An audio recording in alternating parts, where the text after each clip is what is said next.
you all for your good singing tonight. Take our Bibles out, and we're going to be turning to the book of Haggai, or as, I don't know, how some people say it differently, Haggai. I've never heard it said that way before, Ron, but...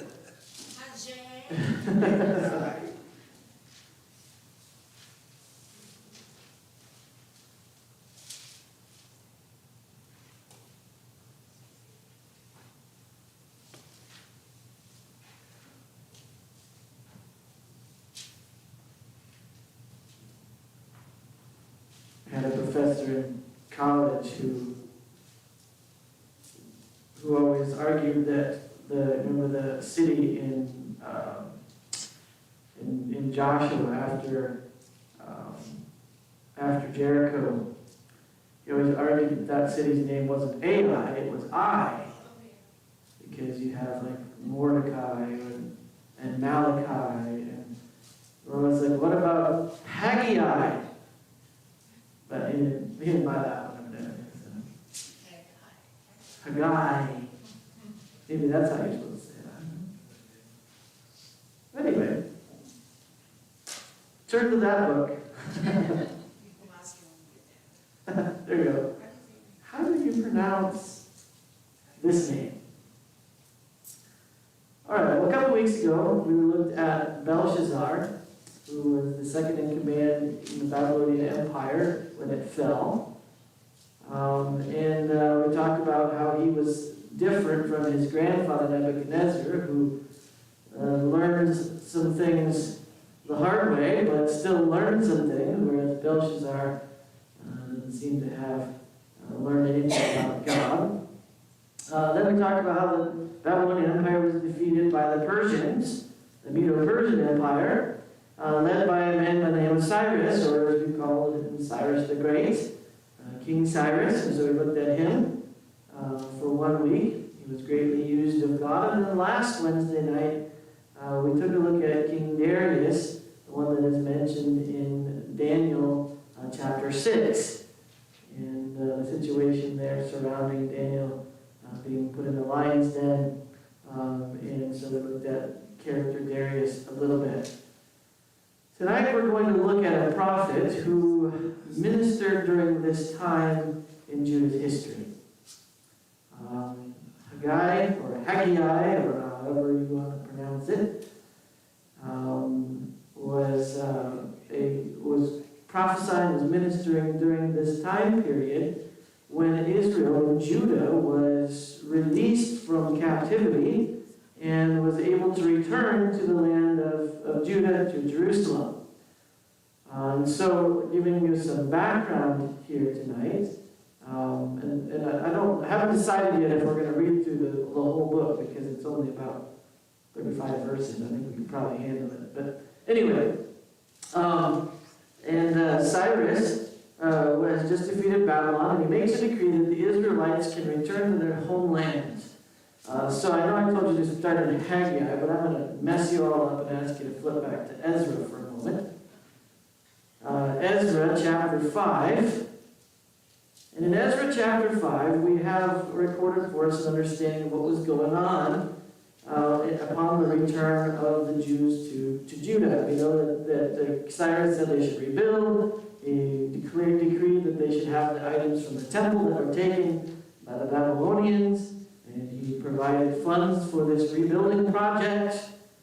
But what we find in Ezra is that Sheshbazzar was his name, laid the foundations of the temple, but it wasn't completed.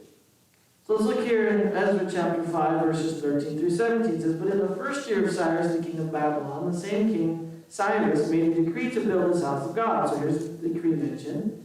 "And the vessels also of gold and silver of the house of God, which Nebuchadnezzar took out of the temple that was in Jerusalem, and brought them into the temple of Babylon. Those did Cyrus the king take out of the temple of Babylon. And they were delivered unto one whose name was Sheshbazzar, whom he had made a governor.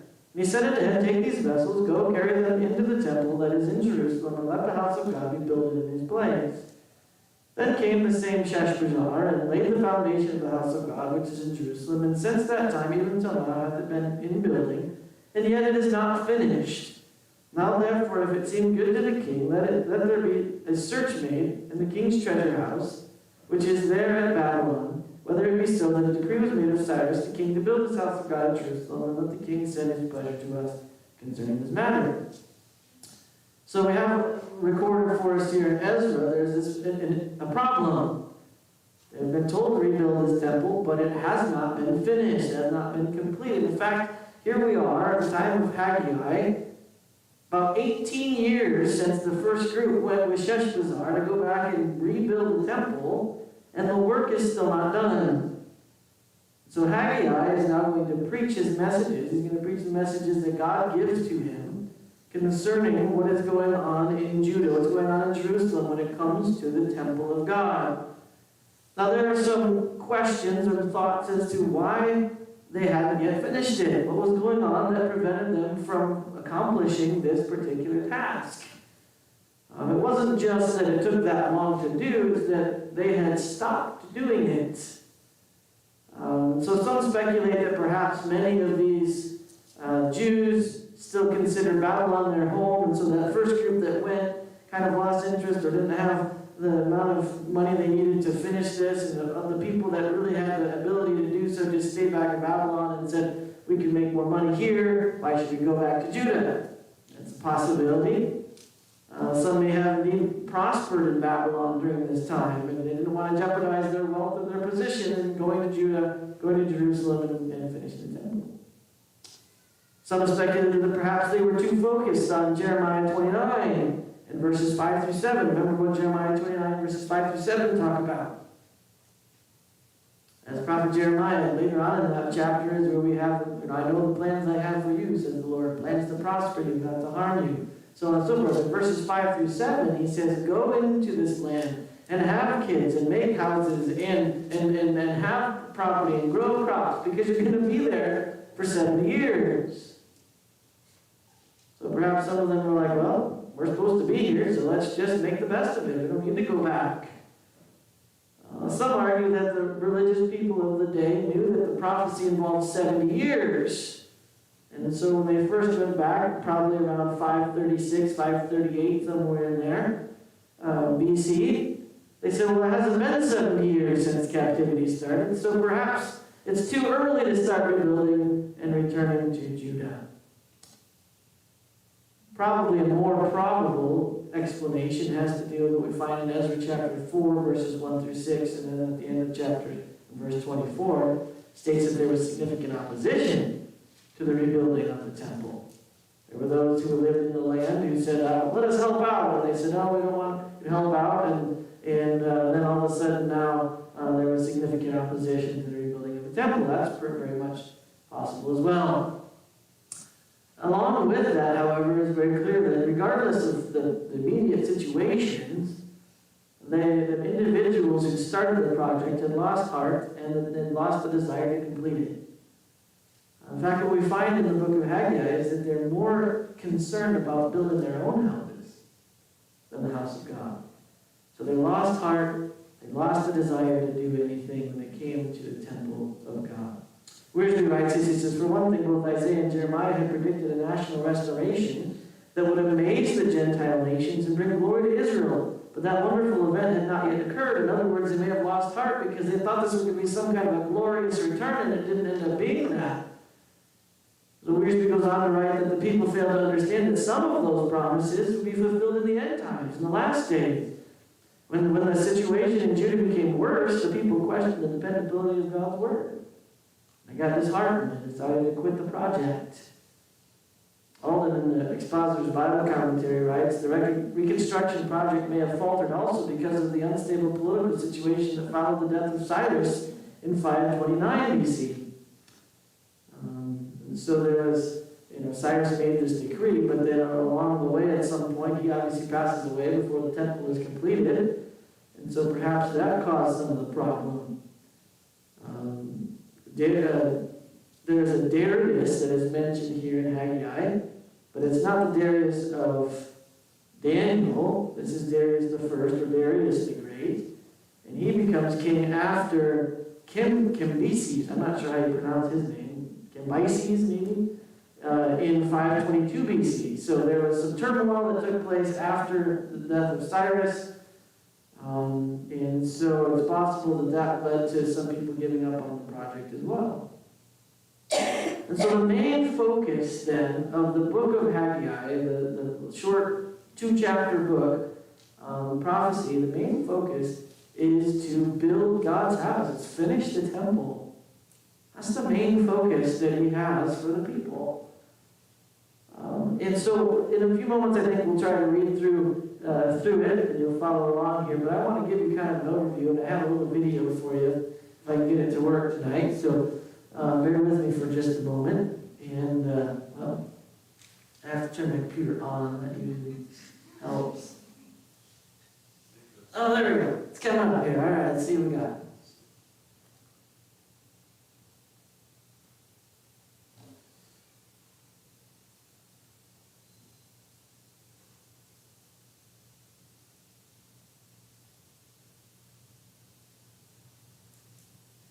The book of the prophet Haggai. It's one of the smaller prophetic books, but crucially important in the overall story of the Hebrew Bible. So for centuries, the Hebrew prophets had been accusing Israel of breaking their covenant with God through idolatry and injustice, and they warned that God would send the great empire of Babylon to take out Jerusalem, destroy the temple, and haul off the people into exile. And it all happened in the year 587 BC. But that wasn't the end of the story. The prophets also believed that there was still hope, and that God would one day bring back a transformed remnant of his people Israel to live in a new Jerusalem, where God's presence would live in their midst. Now, when we turn to Haggai, the year is 520 BC, nearly 70 years after the exile. And the Babylonian Empire has recently collapsed, and the world is now ruled by the Persians. Now, they allowed the return of any exiled Israelites who wanted to go back to Jerusalem, which still lay in ruins. And so, under the leadership of a high priest named Joshua, and Zerubbabel, an heir from the line of David, and a group of exiles, they all returned and began to rebuild the city and their lives.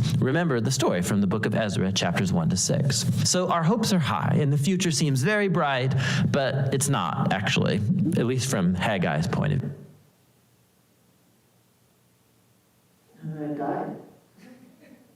Not sure what happened there.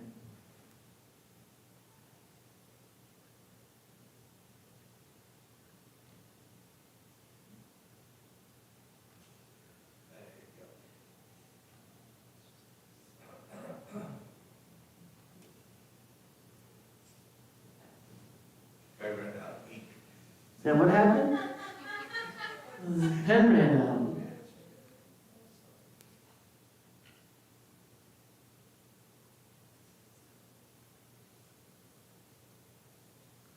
This is the internet not running.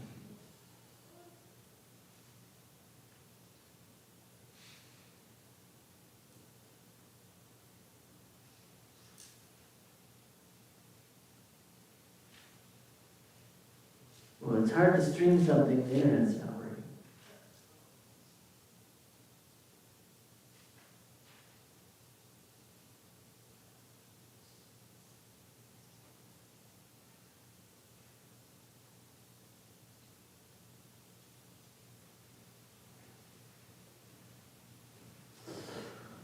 Let's try this.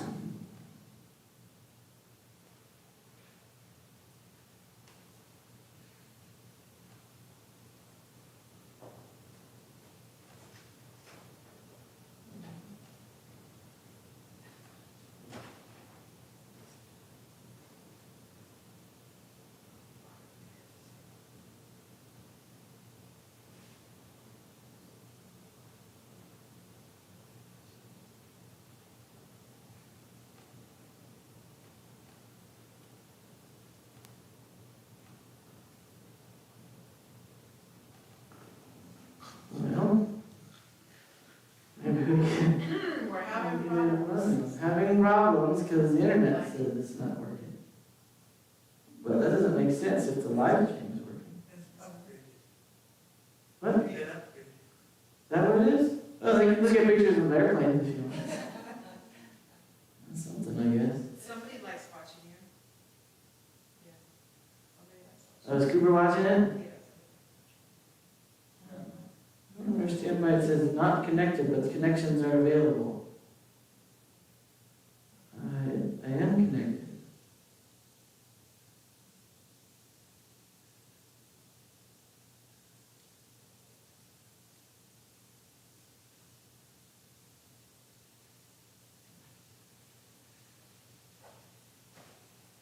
I don't think the live stream's working either. The internet just died on us, did it? Because, yeah, I don't think the live stream's working.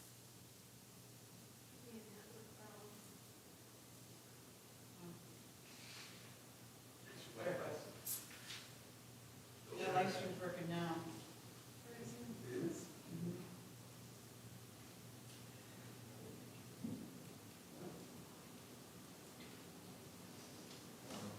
Yeah,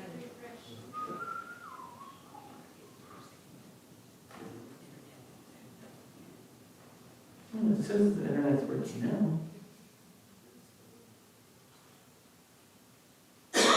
You can make oatmeal right there. Still the world's best performance breakfast. Well, how come that's not working? It says the internet's working now. yeah, because the live stream's working. Oh. That's PowerPoint. How else did you push the right one?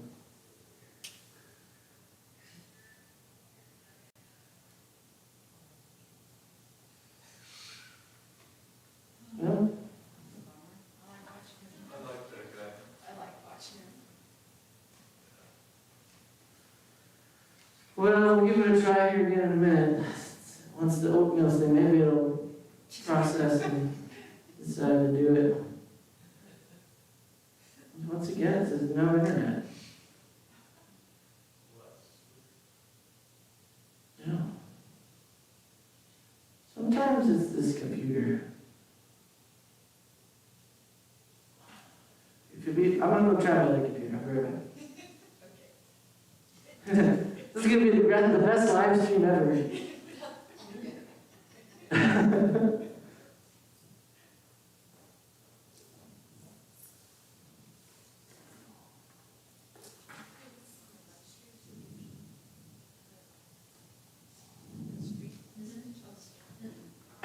No. Nothing they see.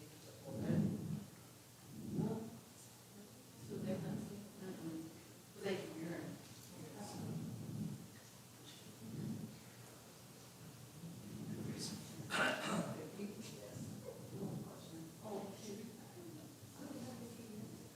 No, they're at home. Oh, they got shots today.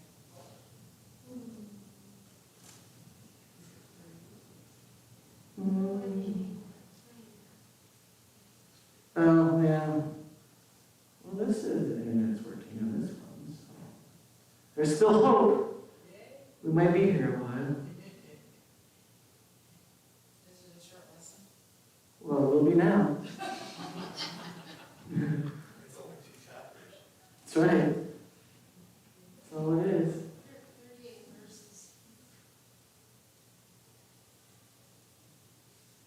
I was just thinking, so the Hebrews, but that sounds like too much like work to go back and build the temple. Too much like work? Yeah, too much like work. Probably. I Probably what they were thinking, I huh? could do the same thing here, get paid more. So even the younger generation back then did want more. That's what it was.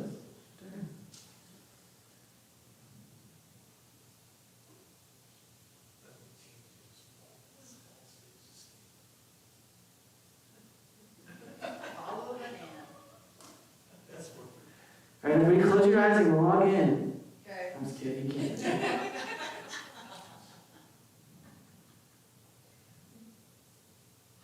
You can read my email. You can't read my password.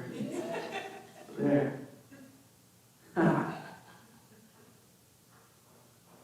really worth it. It's working. Well, sometimes when that thing goes to sleep, it takes a while to wake up, and I'm not sure why. Sometimes the old laptop just works better.